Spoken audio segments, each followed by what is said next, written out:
baby rattlesnakes are more dangerous than adult ones. They haven't learned how to control how much venom they secrete. Despite all the false starts and delays, the anticipation and the long wait, the New Mutants finally released 1 month ago to the day. I began 2020 with this film, honestly, as one of my hopefuls. After previous attempts such as Ed Norton's take on the Incredible Hulk to portray a superhero as a monster, utterly wasted opportunities such as Ghost Rider, and with Marvel fully embracing this premise for the upcoming Doctor Strange Multiverse of Madness, I was curious to see how Fox's last ride with the X-Men franchise, 20 years after kickstarting it, take a horror approach.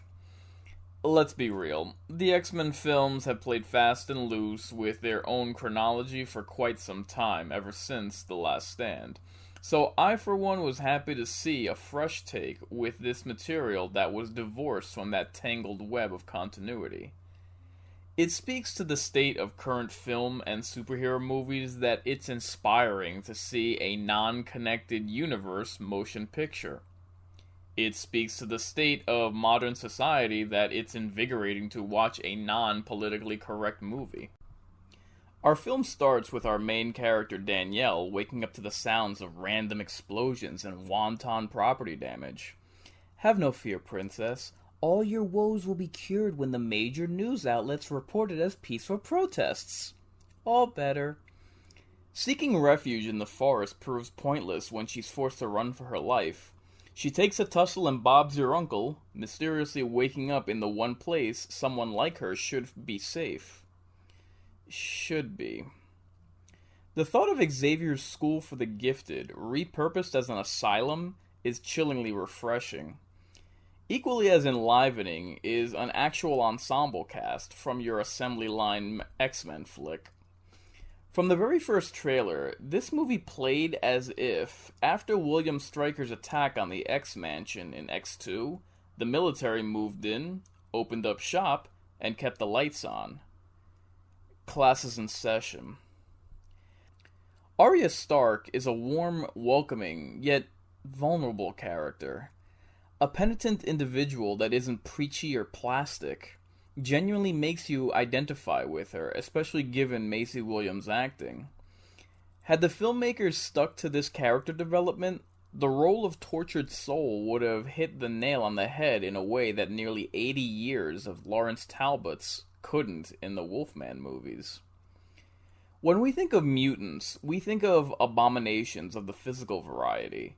This film deals with that word as if the trauma was internalized and mental. These characters, though not sensationally captivating, are nonetheless revitalizing because they're flawed, they're world-weary, they're real. It's not about girl power or taking down the patriarchy. It's like if the cast of 2017's It Chapter 1 were angsty young adults at each other's throats while conquering their inner turmoil, rather than uniting to tackle their common threat. They're awaiting their latent mutant powers to manifest, just like in Deadpool. Hey, it's like M. Night Shyamalan's Glass, except, good. The head bully is really good, played by Anya Taylor-Joy from 2016's The Witch. Call me crass, but I like when my characters that are antagonistic are so unapologetically. Because the teens were withdrawn or at each other's throats at the beginning to palatable degrees, it made the scenes of camaraderie later on all the more convincing. At about the 45-minute mark, I felt like it was make or break time for the heartthrob bad boy. Though his character is cookie cutter, the scene where he comes face to face with his past was an opportunity capitalized on that had been otherwise wasted with the character of Rogue 20 years prior. God, what a monotonous plank of wood they had Anna Paquin play. Still, it would have been appreciated if his character was given more agency in order to break him out of the mold of teenage rebel stereotype.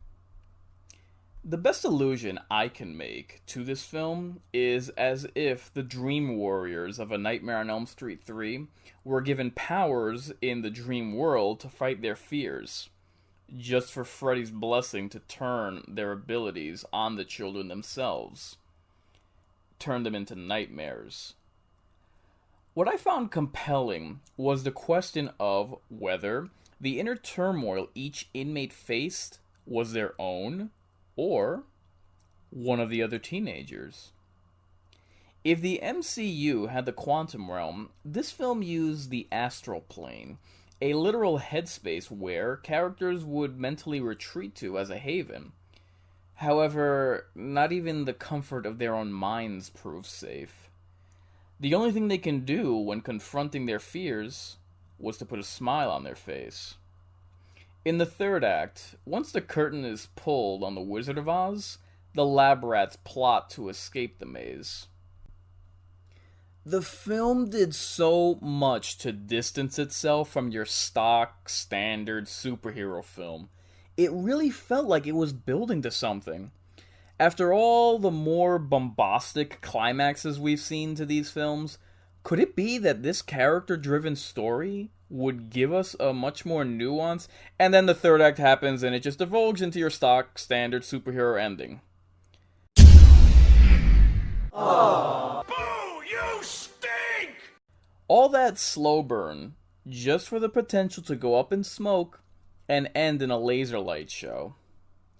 You ever meet someone that just sucks all the energy right out of the room, like when you're watching the Brie bot Larsotron 9000 try to make use of her relatability programming to improve her public image and complete infiltration of human society? Yeah, that's this film's third act. It's like the Brie Larson of movie endings. It goes off like a wet fart in church. You know, that's like cutting a huge fart and then walking out of the room. And that's how we'll remember you. As a big fart. Goodbye, big fart.